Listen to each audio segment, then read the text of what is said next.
Tudo bem? Gente, então vamos lá, a gente vai continuar com as aulas de inglês agora online, tá? Eu vou tentar trazer sempre atividades mais diferentes, tipo aquelas que a gente fez semana passada, do Halloween, tá? Eu provavelmente vou sumir daqui a pouquinho, depois de uns 4 minutinhos minha tela some, mas eu vou continuar falando, tá bom? Vamos lá. Olha só, hoje a gente vai falar sobre o presente simples no inglês. Como que a gente fala as coisas, usa os verbos no tempo do presente, tá certo? A gente vai ver que, na verdade, tem uma pequena diferença. Eu costumo dizer para as minhas turmas o seguinte: aprender a gramática do inglês é muito mais fácil do que a gramática do português, sabia disso? Mas não conta pra tia Angelina não, que ela não vai gostar de saber disso não. Sabe por quê? O inglês ele não tem tantas conjugações verbais que nem a gente tem no português. Porque no português eu tenho, por exemplo, o verbo estudar. Olha só, quantas palavras diferentes. Ó. Eu estudo, tu estudas, ele estuda. Nós estudamos, vós estudais, eles estudam. Repara que cada pessoa eu usei uma palavra diferente, uma escrita diferente, né? No inglês isso não funciona. Aqui no presente simples ainda é o mais diferente, no qual eu tenho dois tipos de posso ter, na verdade, né, perdão, dois tipos de palavras diferentes. A gente vai ver isso agora. Vamos lá. Então, olha aqui essa frase no presente simples, no simple present. Ó, a dream you dream alone is only a dream. A dream you dream together is reality. Então, olha só, um sonho que você sonha sozinho é apenas um sonho. Um sonho que você sonha junto é realidade. Então, repara que eu sublinhei aí, nessa frase do John Lennon, as palavras you dream, você sonha, né? O sonho que você sonha. Então, repara que você sonha está no simple present, está no tempo do presente, tá certo? O simple present corresponde no português ao presente do indicativo. Por exemplo, Marley lives downtown. Marley, como você quiser chamar, mora no centro da cidade. Então repara que eu usei o verbo live, que é o verbo morar, né, no presente e na terceira pessoa do singular. Vou explicar isso daqui a pouco. Costumamos também usar advérbios de frequência ou locuções adverbiais em sentenças que estão no simple present, pois dão maior especificidade à ideia da frase. Então a gente usa os verbos de frequência, como never, never quer dizer nunca, né, o always, tá certo? Depois a gente pode até fazer uma aula sobre esses advérbios. Ótimo.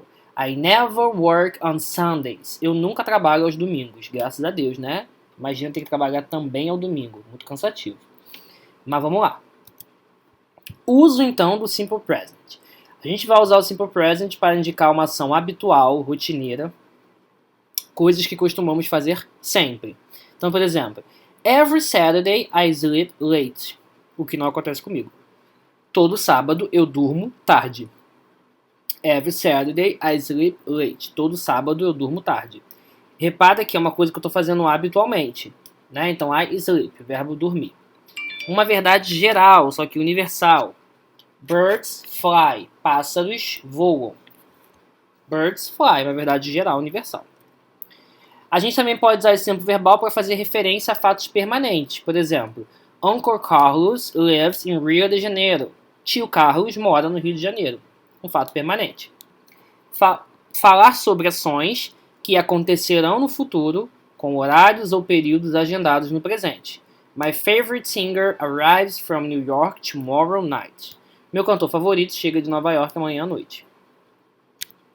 Como que a gente vai formar, então, o present?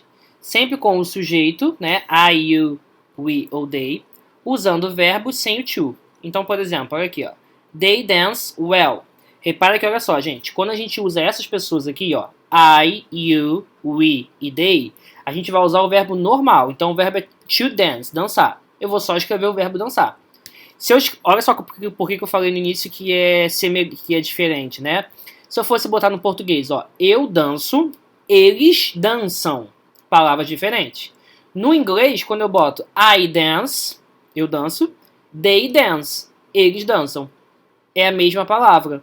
O que está mudando é a pessoa, é o sujeito, tá? Que pode estar tanto com o uso do pronome, quanto sem estar com o uso do pronome, e aí a gente vai usar só uma outra palavra para referenciar isso, tá? Então se eu boto aqui they dance well, eles dançam bem, tá certo? Calma aí que eu já volto.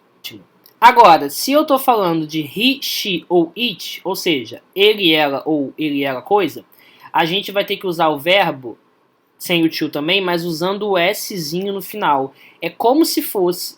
vamos lá, vou ter que usar o verbo com o s no final, que nem a gente viu nos exemplos anteriores, lives, etc. Então, por exemplo, se eu quero falar que ela dança bem, então ao invés de botar só o dance, eu tenho que botar o she dances. Ela dança bem. Ah, então é como se fosse pro plural? Não fica pensando nisso, não.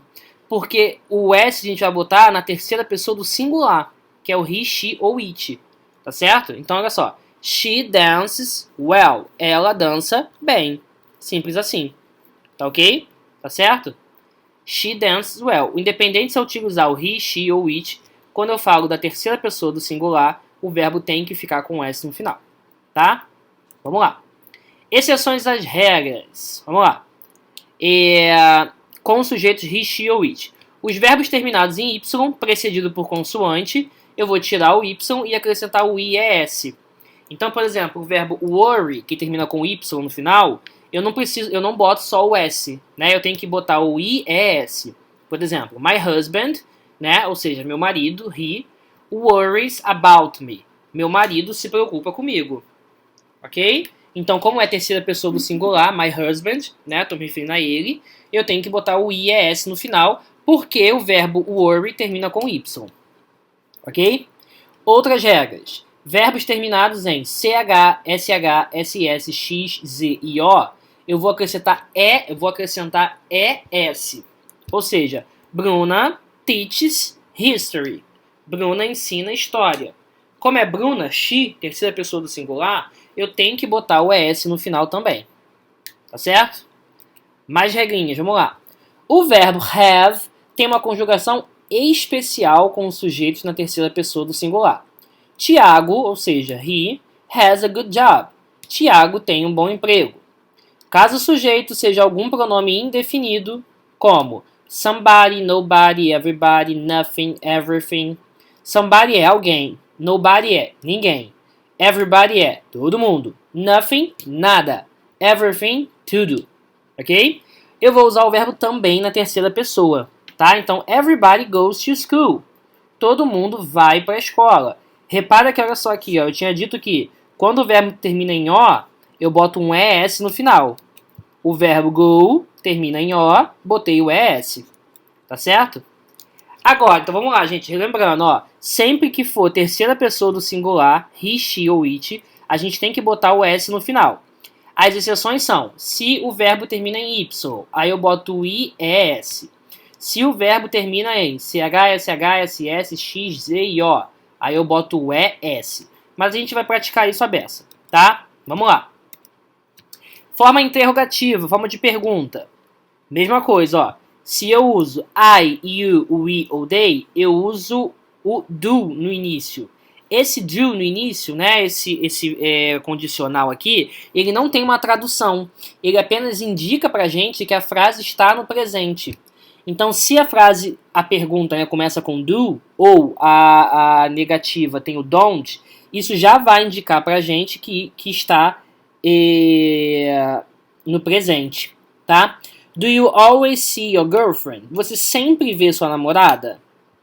Ok? Repara que tem o do, então quer dizer que a frase está no presente. Como eu falei you, como eu estou usando o sujeito you, isso quer dizer que eu tenho que usar o do. Né? Agora, se eu estou usando he, she ou it, a terceira pessoa do singular, aí eu não vou usar o do, eu vou usar o does. Então, por exemplo, does Amanda, does she like mango juice? A Amanda gosta de suco de manga? Does Amanda like mango juice? Não sei. Como é Amanda, como é she, eu tive que usar o does, tá? E aí repara que, olha só, na interrogativa, o verbo ele não fica com S no final, tá? Isso é uma coisa importante. O verbo só fica com S no final na forma afirmativa, apenas. Tá certo? Então vamos lá. Já na negativa, se eu estou usando I, you, we e they, eu uso don't, que é a mesma coisa que do not. Você pode escrever don't ou você pode escrever do not, certo? Então, por exemplo, I don't have money. Eu não tenho dinheiro. I do not have money. Eu não tenho dinheiro. Ok?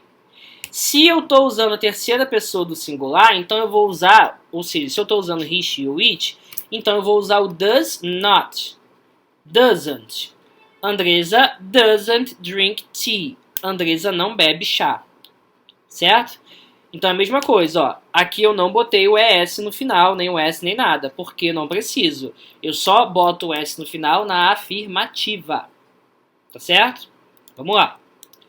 E aí eu posso usar as respostas curtas, short answers. Por exemplo, do you usually have lunch at midday? Você normalmente almoça meio-dia? Yes, I do. No, I don't. Então, sim ou não. Yes, I do. No, I don't. Se eu uso aqui, ó, terceira pessoa, olha o he. Does he work 3 times a week? Ele trabalha 3 vezes na semana? Yes, he does. No, he doesn't. Resposta curta. Eu também posso responder inteiro, full answers. Do Tiaguinho and Lua Santana sing reggae? No. Tiaguinho sings pagode. And Luan is a pop singer. Cantor de pop, né? Mais cantor de sertanejo, né? Country. Does she go to bed before 10? Ela vai para a cama antes das 10? Yes. Sim. She sleeps early. Sim. Ela dorme cedo. Ok? Vamos praticar aqui, ó. Vamos lá. Olha aqui. Complete com do ou does. Lembrando que essas sentenças são interrogativas. Ou seja, pergunta. Tá? Então vamos lá. You speak English. Se é o you, eu tenho que usar do ou does. Vou ter que usar o do. Quando eu estou falando you, eu uso do. Joanne speak English. Joanne é uma outra pessoa, né? Uma outra mulher aí, provavelmente. Correto? Então, se é uma outra mulher, uma outra pessoa, é ela. Se é ela, se é she, eu vou usar o does. Ok? Where they live. Onde eles moram. Se é eles, they, eu vou ter que usar do. Ok? E essa daqui, ó. Jack work. Where Jack work. Onde o Jack trabalha. Gente, de novo, ó. Se é Jack, é uma terceira pessoa, é um cara, provavelmente. Se é uma terceira pessoa, eu uso does. Ok? Certo? Acho que não é muito difícil de entender, né? Vamos tentar mais um exemplo aqui, ó. Agora eu vou continuar completando com do ou does na sentença negativa. Tá? Então já tenho not, eu vou apenas completar com do ou does. I not like living here. Eu não gosto de morar aqui. Se eu uso I, é do ou é does? Dá um tempinho pra você. Do. I do not like living here. Mary and John not work here anymore. Mary e John não trabalham mais aqui. Mary e John, eles. Se é eles, também é do. Ok? Sarah not speak English. Sarah does not speak English. Sarah, ela, terceira pessoa. Richard not play soccer on Monday. Richard doesn't play soccer on Monday. Ok? Certo? Para você testar agora, para você fazer, copia esse exercício aqui no seu caderno, tá? Tira um print aí, ou dá um pause, faz esse exercício. É igualzinho que eu fiz no primeiro, ok? Tanto a A quanto a B, tá? Você pode copiar apenas os exercícios no caderno, tirar uma foto e mandar para mim. Tudo bem, gente? Ó, lembrando que eu falei que se você quiser me mostrar, né, na aula presencial, os alunos que estão indo, tudo bem? Podem me mostrar na aula presencial ou pode mandar pela plataforma. Tá bom, gente? Muito obrigado, big kiss and bye bye.